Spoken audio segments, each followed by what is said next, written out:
आप कभी एक जायजा लें, वो लोग जब रिटायर हो जाते हैं ना, जितने भी रिटायर लोग हैं वो क्या करते हैं, अब पहले उनकी एक्टिव लाइफ होती है, उसके बाद वो पैसिव लाइफ में आ जाते हैं, काम ही नहीं कर रहे, बैठे रहते हैं सारा दिन घर में।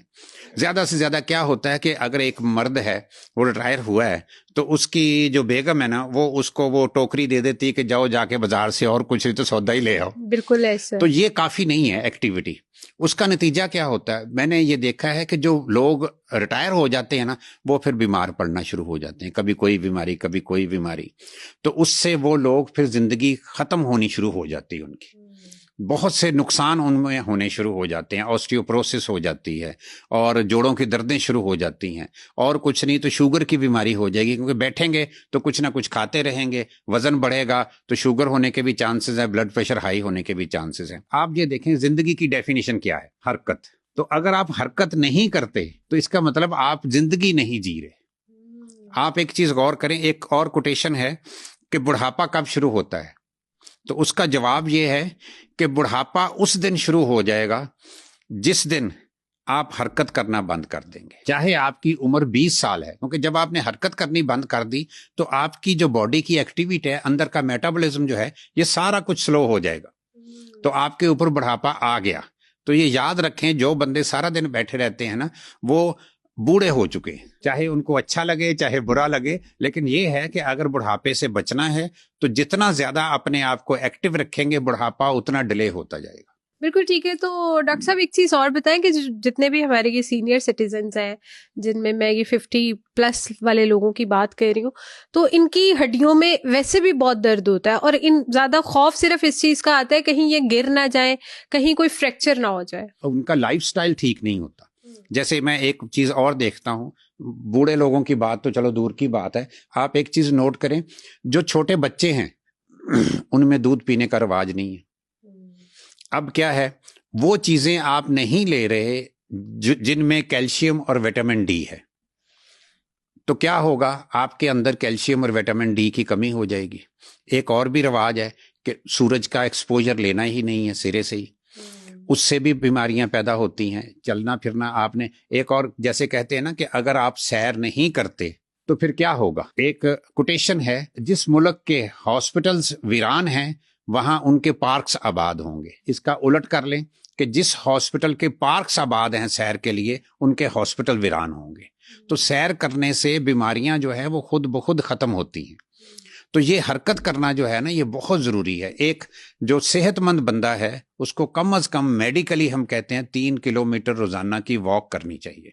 अब तो घड़ियां भी आ गई हैं, आप अपने घड़ी बांध लें एक, वो जो आपको स्टेप्स बताती है, तो आपको पता चल जाएगा जी कि मैंने 3 किलोमीटर के करीब वॉक की है कि नहीं की। चाहे आप अपने ऑफिस में करें, चाहे आप बाहर करें, जिस जगह मर्जी करें, लेकिन आपको हर वक्त हरकत में रहना होगा। एक बहुत अमीर आदमी थे, उन्होंने कहा जी कि मैं बहुत सख्त बीमार हो गया हूँ, मेरा जिगर भी सही काम नहीं कर रहा, तो मुझे कोई एडवाइस करें, मैं ज्यादा से ज्यादा जिंदा रहना चाहता हूँ। तो उसको डॉक्टर्स का एक पूरा बोर्ड था, उन्होंने कहा जी कि ये अगर आप ज्यादा से ज्यादा जिंदा रहना चाहते हैं तो हरकत करें, मुलाजमों से काम लेना बंद कर दें। इस वक्त मैं आपको एक चीज बताऊं, दुनिया में सबसे ज्यादा बड़ी उम्र के लोग जो है ना, जापान के पास एक जजीरा है ओकिनावा। उस जजीरे की क्या खूबी है कि उस जजीरे के बाहर लिखा हुआ है कि इस जजीरे में 100 साल से छोटी उम्र के लोगों का दाखिला मना है।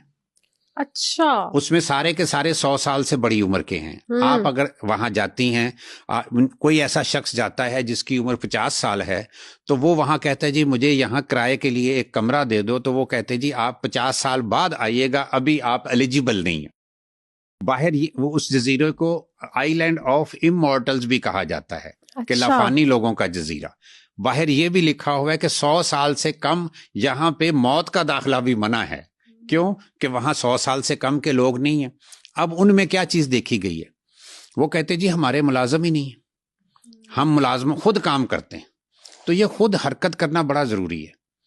फिर ये है कि एक और चीज उनमें बड़ी जबरदस्त है, हम लोग तो यहाँ छोटी छोटी बातों पे परेशान होते हैं ना, वो कहते हैं छोटी बातों पे परेशान क्यों होना है, दूसरों की बातों को माइंड क्यों करना है, हम माइंड बहुत करते हैं।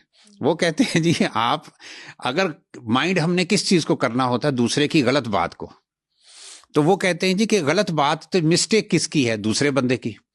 तो उसको शर्मिंदा होना चाहिए जिसने गलत बात की है। आप क्यों माइंड करते हैं? तो उसमें एक बड़ी शानदार, मैंने एक वहां के बंदे से बात की थी, तो उसने कहा जी मैं आपको महात्मा बुद्ध का एक वाकया सुनाता हूँ। मैंने कहा जी सुनाए।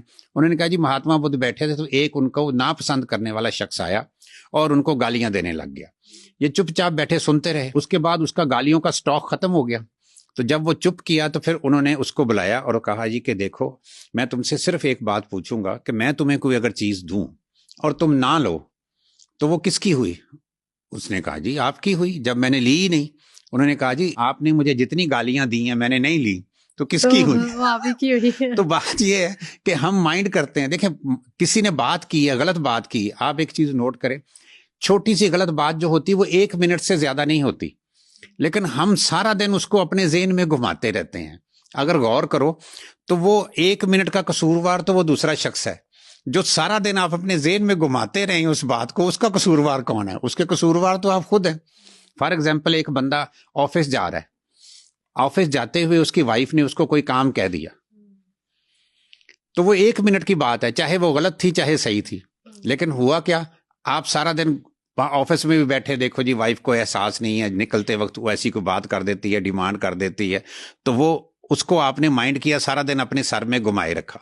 तो ये इस तरह जो हम छोटी छोटी बातों को माइंड करते हैं, अगर हम इसको दूसरी सेंस से सोच लें कि जी मेरी वाइफ है, अगर उसने मुझे काम नहीं कहना तो फिर किसको कहना है, तो उससे आपका ज़हन ईजी हो जाता है। तो आपको वो इरिटेशन भी नहीं होगी, स्ट्रेस भी नहीं होगी, बिल्कुल आप ठीक हो जाएंगे। सिर्फ सोचने का अंदाज जो है ना, ये भी बहुत बड़ी बीमारियां पैदा करता है।